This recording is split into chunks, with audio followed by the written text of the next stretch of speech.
have Jose. Thank you. Hey, Bill. Hey, how's it going, brother? Good, how are you? Good, good. I'm Bill Hernandez. I'm the editor at rockbandreviews.com here in Fort Lauderdale, Florida. And we're looking forward to seeing you and Incubus perform at the Perfect Vodka Amphitheater on July 6th, right around the corner with Jimmy Eat World. Yep. Have you guys performed with Jimmy before? It's been many years, but, they've been a band just as long as we have. So over the years, we played festivals overseas with them and things like that, but never gone on a proper tour with them. So we're excited to have them and Judah and the Lion, Yeah. Oh, you guys are going to have a blast, man. Looking back, I wanted to ask you, at what point in your life did you know you wanted to make music for a living? I don't think it was really something I took seriously probably till late in high school, probably maybe right after we graduated high school. I mean, we'd been a band a few years, and we were growing exponentially, playing parties to clubs, to bigger clubs, and opening up for a lot of the bands that we looked up to, like 311 and Primus, here locally. And when we graduated, we kind of stuck around, our home area, just hoping we were going to get signed, pretty soon thereafter. But it took 2.5 years. So all of us sort of enrolled in colleges. Me and Brandon went to a local community college here, and Mike, Santa Monica. And it was right around then we were like, you know what, I think we can really do this seriously. Mm-hmm. And so we kind of stuck to our guns, and we sort of went to school, but sort of not, and really kind of did more music than anything. But we had to sort of appease our parents at the same time. So of course. We enrolled in community school and just sort of did that as we were still playing, as we were shopping our record. And it took 2.5 years, but we were able to do and set, that goal and accomplish that goal. Which was the very beginning, first step of everything. Right. Now, growing up, what are some of the bands or artists that you listened to that may have helped shape your playing style? I mean, you mean as a drummer or as a band? As a drummer and a band, like who were you listening to that? I guess it would sort of be one and the same, because all the bands that I listened to for the drummers, we were all into as a band. So a lot of the early to mid 90s alternative bands. So Soundgarden, 311, Primus. A lot of like those alternative bands, and before that I was into like Firehose and a lot of punk music from like the 80s. 7 Seconds, Bad Brains. But once this alternative sort of swing started happening, Chili Peppers, that really sort of inspired us because it was something totally different. Yeah. And as far as drummers, Tim Alexander from Primus was such a awesome drummer, and he had such a flash to his playing, very controlled, and Chad from 311 was another guy who was just completely controlled. He had amazing technical ability, and the music that they were doing was unlike anything we've ever heard. Sure. They were sort of mixing so many different things together too. Mm-hmm. So those were a lot of bands that inspired us that were kind of current at the time, but I also listened to Carlos Santana and Fish, and I listened to Queen and The Police. Stuart Copeland of The Police was still to this day one of my favorite drummers ever. One of my biggest inspirations. So I mean, there were still a lot of other things that we were inspired by as well. Mm-hmm. But currently, that was sort of the mood we were growing up in, and inspiring us to sort of kind of play in that sort of direction. Now as a drummer, are you self-taught? Yes, self-taught. Awesome, man. Now, you guys have known each other for like a long time. I mean, going way back to when you guys were kids, I guess, a lot of you. So it's safe to say that you must all consider yourselves brothers, pretty much, Yeah.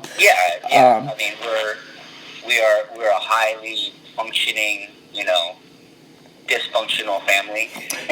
Well, that's what I was getting to, because like real brothers, flesh and blood, do you find that after you're on the road for a little while, you tend to get on each other's nerves? Not really. Oh, that's good, man. It's really funny. Yeah, no, it's really good. I mean, we've come a long way, and I'd say there's been moments in the band where, things have been a little, I wouldn't really say tumultuous, but Yeah. just, a little high. Everybody has their days. For different reasons, many different reasons. And so, like, coming out of that made us stronger and really, taking time off and getting great perspective on sort of ourselves as a band, as individuals. We kind of come back into the process really appreciating what we have and appreciating each other. So nowadays, like, we go out on tour and we have a good time. We really just have fun. And, it's like we go out and do what we love to do. Exactly. Unlike other people that have to get up early in the morning and go to a job that they really hate. And I mean, speaking of that, before you you guys got signed your record deal and started doing this, did you have any odd jobs that you did? Yeah, very random. I worked at this taco shop down the street from my house for like 2 years. For that two and a half years that we were trying to get signed, I worked at a little taco shop slinging burritos. Nice. For a couple of years, and just to pay for my everyday sort of things. And then a friend of mine had a dad who worked for a newspaper, so we would get paid like $20 an hour to go work from like 12 at night till 4 in the morning, stuffing plastic bags with newspapers. But it was quick money and good money. So that's damn good money for them, man. Shit. Yeah, this was 25 years ago. So, yeah.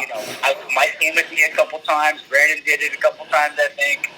Maybe not Brandon, but definitely Mike. But just odd things, Yeah. Brandon and I worked at a coffee shop, but we were lucky. We were definitely like able to sort of like sustain what we were doing. Also with the help of our parents, still living at home. Yeah. We all were. So it was cool. It was good. Now tell us about the new album 8 and like what went into the making of it, and what was it like working with Skrillex in the studio?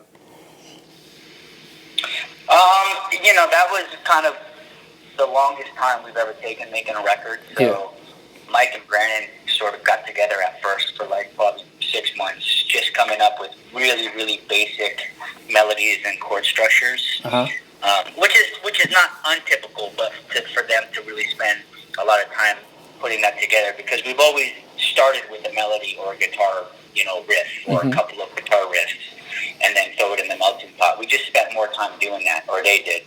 Then got into the studio, and for like, I don't know, a few weeks, we had a batch of good skeletons, and once we kind of throw it in the pot, like, there's a chemistry when we all get into a room. So we just threw it, threw all of our energy at it, and came up with a batch of really solid songs. And Sardi came in towards the end, just sort of helping us and throwing out ideas. And then once we had like 7, 8 solid ideas, then we went to the studio to record them proper. And that's where sort of, all the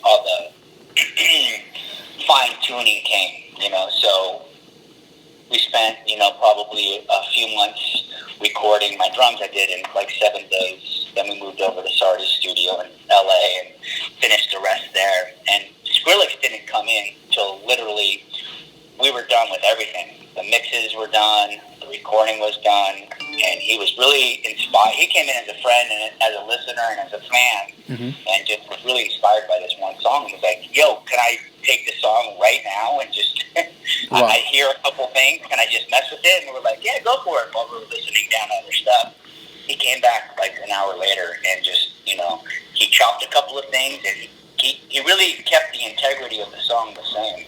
He just did little fine tuning, and it was more of a mix balance that he did. Yeah. That sort of brought out this color and this clarity to the songs, and we were like blown away. So we were like, that's amazing. So over the next few weeks, we were playing all these songs, and then whenever that one song came on, it just stood out every time, and to everybody. So we were like, I wonder if we could do a few more songs. So finally, Mike was able to get some time with Sonny, and we all went in the studio to get a few more, and he did the entire record. Oh, wow. And then at that point, we were like, were like, okay, this is done. This is complete. And Sonny is such an incredible just artist, you know, and he thinks quick and he moves quick, and it was just his energy is like just, I mean, it's so inspiring, you know. So it was really fun, and it just really was the cherry on, you know, on top of the cake. So it was fun. It was great. Sweet. Hey, Bill, if we could just wrap up with one more question. Sounds good. Okay, awesome. All right, Jose. So what's next for you in Incubus? You know, just start. We're really at the beginning of this record cycle. You know, it came out in April. We're going to start with this U.S. leg, and then we're going to South America for a little bit. A few more shows in the U.S. through October, and then we'll do, you know, probably South Pacific Rim, getting Asia. We'll go to Australia, New Zealand, probably for a month. Then Europe for a couple months. Maybe come back here. I mean, it'll be 18, 24 months of pushing a record, you know. Well, you guys are certainly living the life, and I thank you so much for taking time out of your schedule to talk with us. We're looking forward to see you in a couple of weeks, and if we can come back and say hi, that'd be awesome. That'd be great. Thanks for your time, Nick. All right, man. We'll see you later. Bye.